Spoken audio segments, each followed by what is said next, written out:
Oyaore nyakora moga jwang kendo machiegni e nonro mar oboke kawuono chieng' tich adek tarik 12 dwe no mar abich higa mar 2021.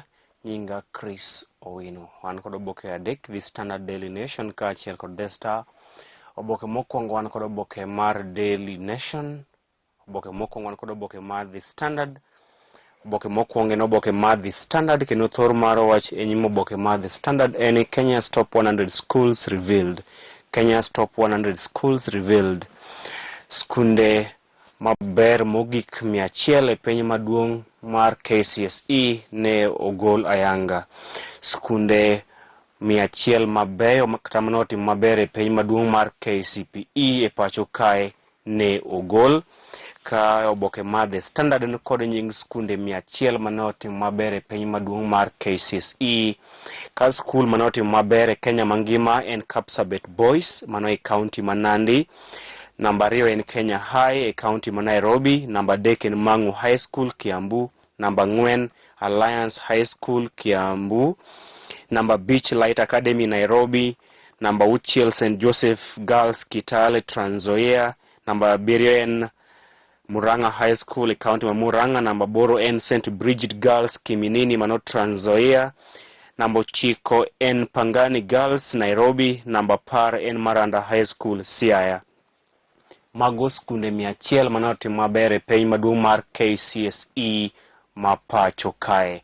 Ka skul manotim maber e piny maduong' mar KCSE higani en Kapsabet Boys mawuok e kaunti ma Nandi. Ka kuom skunde mawuok e Luo Nyanza, motelo en Maranda High School momako thuolo mar 10 e Kenya mangima.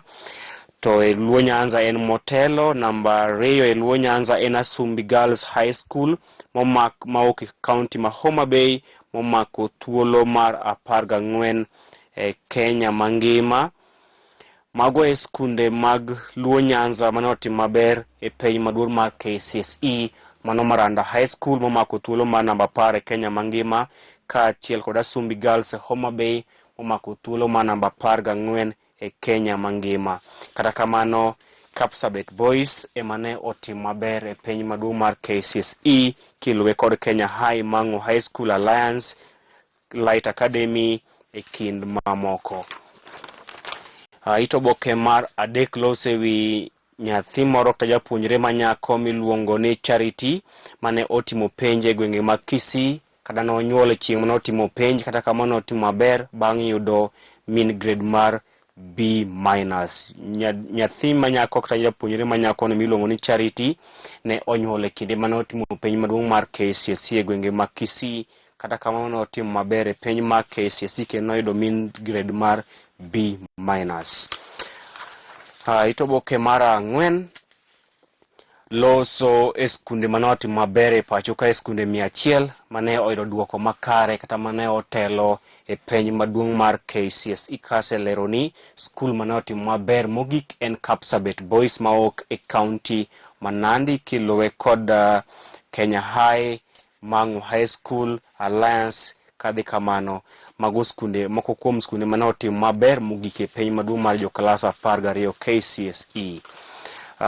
Ito oboke mar 6 be polosi skunde 100 mane otimo maber moloyo e penj mar KCSE. Ito oboke mar 7 lose wi jopuonjre ma joklas 12 mane otimo maber e penj mar KCSE kata odoko ne gin kod chandruok mopogore opogore. Nyalo nyiewo oboke mar The Standard ito oboke mar 7 ine jopuonjre mane otimo maber e penj mar KCSE kata kamano ne gi kod chandruok mopogore opogore.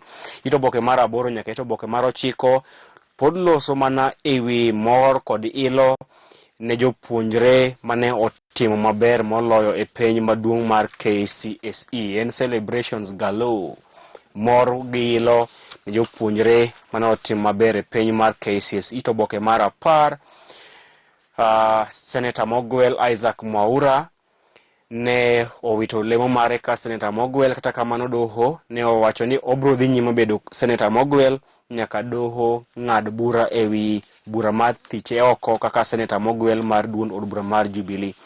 Mabiro bang' ka duond od bura mar Jubilee ne ondiko ne Political Parties Tribunal mar thiche oko Senator Mogwel Isaac Mwaura kuom nono ma giwacho no sebedo ka otudre kod duond buche mamoko. Mane omiyo speaker mar Senate Kenneth Lusaka uthiche oko kata o declare seat mare vacant. Bang'e to doho ne owacho ni Mwaoro dhi nyime kod bedo senator mogwel nyaka bura makwedo thiche oko winj e pacho kae. Oboke mar 12 senators ne opuodho bill mar BBI kendo manyiso ni chenro mar telo kata tero bill mar BBI ombulu mar paro sani koro ochuo chieng' mabiro bang' ka jo od bura kaachiel kod senators puodho bill mar BBI. Senators odiochieng' manyoro ne opuodho bill mar BBI kendo manyiso ni speaker dhi tero ne ker Uhuru Kenyatta bill mar BBI. Bang'e to ker dhi ndiko ne IBC mondo oluong ombulu mar paro. Ka cases makwedo tero BBI ombulu mar paro idhi winjo e doho odiochieng' makiny. Cases duto mane nyim doho makwedo bago ombulu mar paro ewi bill mar BBI idhi winjo kod High Court kata doho mamalo odiochieng' makiny. Weche mag ohala kaachiel kod pach jondiko nyaka pach josomo ni oboke ni ma The Standard. Tok oboke ma The Standard gin weche tuke kama odiochieng' ma kawuono Arsenal dhi nyago pien kod Chelsea e tuke mag England. To ka en jahera mag weche mag adhula, tuke mag pinje mag jowagunda mano Euro 2020 dhi chakore ayanga tarik 11 dwe manyien, kendo nyalo nyiewo oboke ma The Standard mondo ine fixtures mag tuke mag Euro mag opiche mag jowagunda mag adhula madhi chakore tarik 11 dwe manyien. Fixture mag Euro te ni oboke ni ma The Standard to ito oboke mar 47. Oboke mar 2 an kod oboke mar Daily Nation. Thor mar wach e nyim oboke mar Daily Nation en against all odds. Jopuonjre mane otim maber moloyo piny maduong' mar KCSE kata doko ne gin kod chandruok mopogore opogore mane omiyo ne ok gin kod geno mar tim maber kaka ne gitimo e piny maduong' mar KCSE. Magi jopuonjre mane en kod chandruok mopogore opogore e kinde mane gitimo piny mar KCSE kata motelo na timo piny maduong' mar KCSE. Kata kamano ne gitimo maber moloyo. Achiel kuom giluongo ni Caroline Mwangi Wanjugu, Abdi Mohamed Warsame, Miriam Kipkemoi Chepleting, Abdikadir Salat, Prudence Nyambura, Dennis Cheriot. Magi moko kuom jopuonjre mane otimo maber mokalo e piny maduong' mar KCSE kata doko ne gin kod chandro kod midhiero mopogore opogore kinde mane gitimo penj kaachiel kod kinde motelo na timo penj mar KCSE. Ito oboke mar 2 nyaka mar 3 pod loso mana ewi jopuonjre mane kod chandruok mopogore opogore kata kamano ne gitimo maber e penj mar KCSE. To oboke mar 4 loso ewi jopuonjre ma noyudo grade mar A. Iwacho ni e kinde loch mar jatend migawo machon mar somo mano Laktar Fred Matiang'i ne kwan jogo mayudo min grade mar A ne tin mokalo kata thoth gi ne ok yud min grade mar A. Kata kamano e bwo telo mar Ngire George Magoha jopuonjre osebedo ka yudo min grade mar A kendo higa ne jopuonjre no yudo min grade mar A jopuonjre mathoth. Ito oboke mar 5 loso wi counties mane oyudo duoko ma ok ber e piny maduong' mar KCSE gin county mag Tana River, Kilifi, Lamu, Garissa, Mandera, Isiolo kaachiel kod Marsabit. Mago counties mane ok oyudo duoko makare e piny maduong' mar KCSE. Ito oboke mar 6 nyaka ito oboke mar 7 loso ewi jopuonjre mane oyudo min grade mar A e piny maduong' mar KCSE. Magno ito oboke mar 6 nyaka ito oboke mar 7 jopuonjre mane oyudo min grade mar A plain e piny maduong' mar KCSE. Ito oboke mar 8 pod loso mane jopuonjre mane oyudo min grade mar A plain kaachiel kod chenro ma piny owacho oseketo kaachiel kod duol mar Teacher Service Commission mar tieko kuo mar penje pacho kae. Weche mag ohala pach jondiko kaachiel kod pach josomo.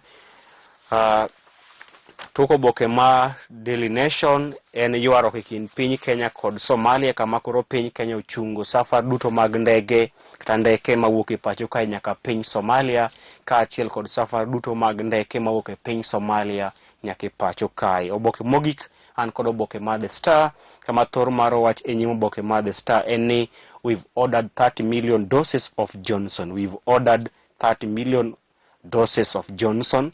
Mano wach kod jatend migawo mar thieth Mutahi Kagwe mano wacho ni piny Kenya dhi nyiewo doses milion 30 mag chanjo mar Johnson and Johnson e kedo kod midhusi mar COVID-19. Jatend migawo mar thieth mapacho kae Mutahi Kagwe ne olero ni piny Kenya dhi nyiewo doses milion 30 mag chanjo mar Johnson and Johnson e kedo kod midhusi mar COVID-19 malure kod nok mar chanjo mar AstraZeneca mar piny India. Gino mane omiyo koro piny owacho oyie mar nyiewo chanjo machielo mar Johnson and Johnson maromo milion 30, mano doses milion 30, kendo idhi kele e okang' 3 e bwo dweche 12 mabiro. Mano waito oboke mar 2 bende kama piny owacho dhi nyiewo doses milion 30 mag chanjo mar COVID-19 miluongo ni Johnson and Johnson. Ito oboke mar 3 loso ewi obila mane ochielo gi magina nyadendi moro kar yweyo ma City Park e boma ni maduong' ma Nairobi kama bura ne owinj odiochieng' manyoro. Ito oboke mar 4 nyaka ito oboke mar 5 pod loso mana ewi jopuonjre mane oyudo duoko makare e penj maduong' mar KCPE higa mar 2016 kipimo gi kod kane gido duoko margi e penj maduong' mar KCSE. Ito oboke mar 6 loso ewi jotelo mag siasa to moloyo senators mag Jubilee motenore kod jalup Ker Ruto mane ogoyo ombulu ne bill mar BBI nyim od bura mar Senate. Magi osiepe Ruto kata senators mogwel magi osiepe Ruto kata kamano ne gipuodho bill mar BBI bang' goyo ne bill mar BBI ombulu e nyim od bura mar Senate odiochieng' manyoro. Gin Naomi Wako, John Kinyua, Zawadi Christine, Victor Pringei, Katiel kod Mohamed Mahmoud magi senators motenore kod jalup Ker William Ruto kata kamano ne gigoyo ne BBI ombulu e nyim od bura mar Senate odiochieng' manyoro. Nyakwara mogi ne alidha moko kuom tond weche oboke magwa makawuono. Nyalo kawo thuolo mari mar mondo inyiew oboke mamori kendo isom nyaka gaja mar kwano. Ibed godiochieng' makare. Nyinga Chris Owino.